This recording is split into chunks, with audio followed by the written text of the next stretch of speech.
Shalom and good evening. This is TV7 Israel News broadcasting to you from Jerusalem. And in today's top stories, Prime Minister Benjamin Netanyahu embarks on an official visit to Washington for a scheduled meeting with U.S. President Barack Obama. Violence continues between Israel and the Palestinians, with several attacks occurring over the weekend. European Parliament President Martin Schulz says the relationship between the European Union and Iran is at a decisive stage. Prime Minister Benjamin Netanyahu embarked on an official visit to the United States, during which he is expected to meet with U.S. President Barack Obama. Hours before his departure, Netanyahu said during a weekly cabinet meeting that his meeting with President Obama would focus on regional issues and strengthening the security of the State of Israel.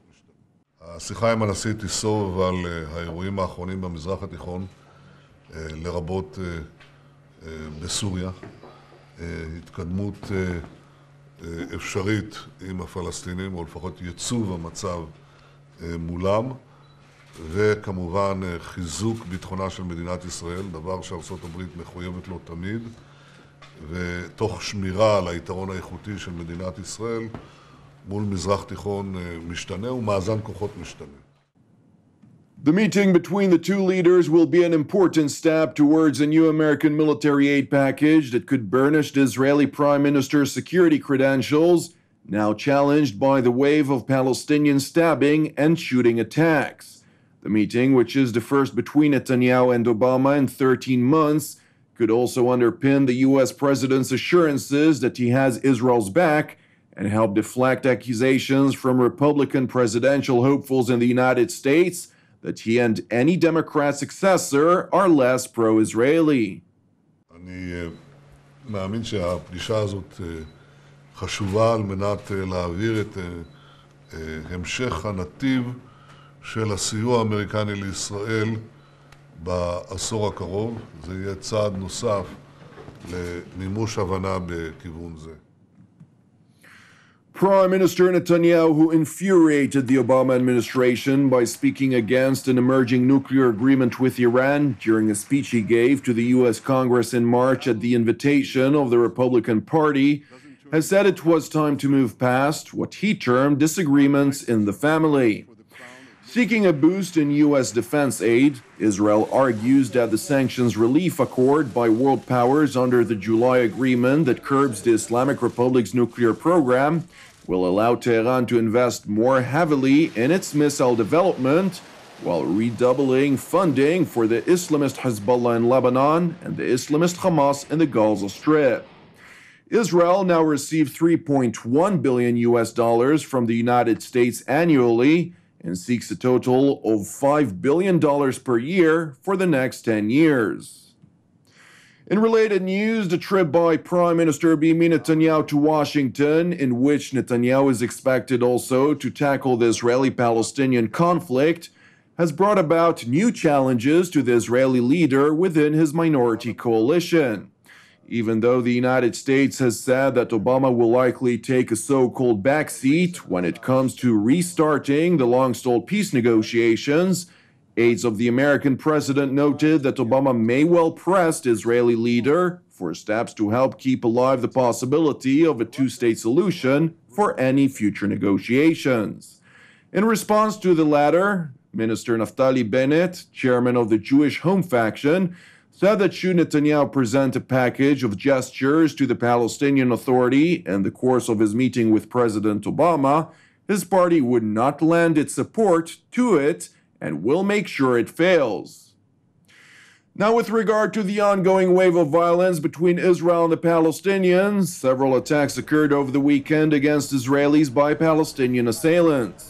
In one incident, a Palestinian woman stabbed and lightly injured an Israeli security guard at the entrance to the Jewish West Bank settlement of Beitar Elit. The security guard then shot and wounded the attacker, injuring the attacker moderately. Both the Israeli security guard and the Palestinian assailant were taken to a Jerusalem medical center for treatment.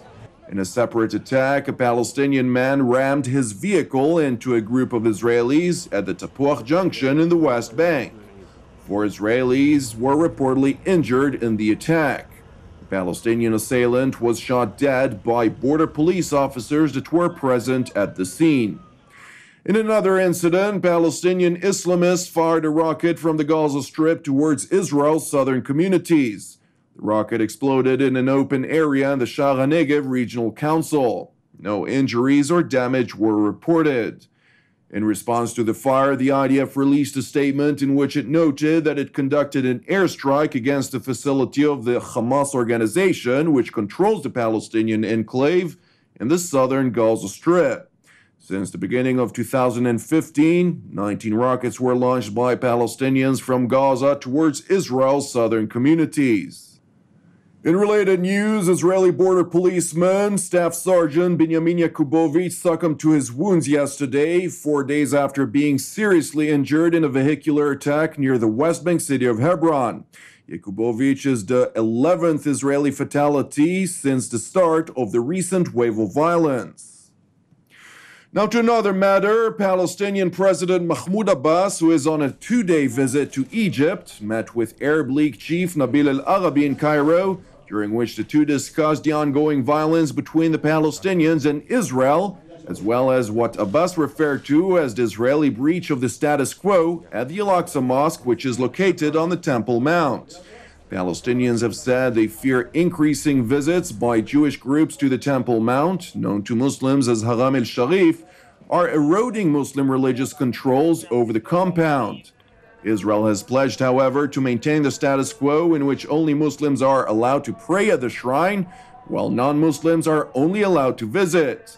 The meeting between Abbas and al-Arabi comes prior to an Arab League meeting in Saudi Arabia tonight, in which Arab foreign ministers will discuss the violent escalation of the Israeli-Palestinian conflict. Now, with regard to the Islamic Republic of Iran, the President of the European Parliament, Martin Schulz, said the relationship between the European Union and Iran was at a decisive stage. Schulz, who held a press conference during an official one-day visit in Tehran, announced the opportunity of an open door for far-reaching changes in the fields of economic cooperation and trade. Wir sind in einer entscheidenden Phase der Beziehungen der Europäischen Union mit dem Iran. Wir sind jetzt in der sogenannten Implementierungsphase und am Ende dieser Implementierungsphase könnte die Tür offen stehen für weitreichende Veränderungen, insbesondere im Bereich der wirtschaftlichen Kooperation und des Handels, im Bereich der Investitionen hier im Iran.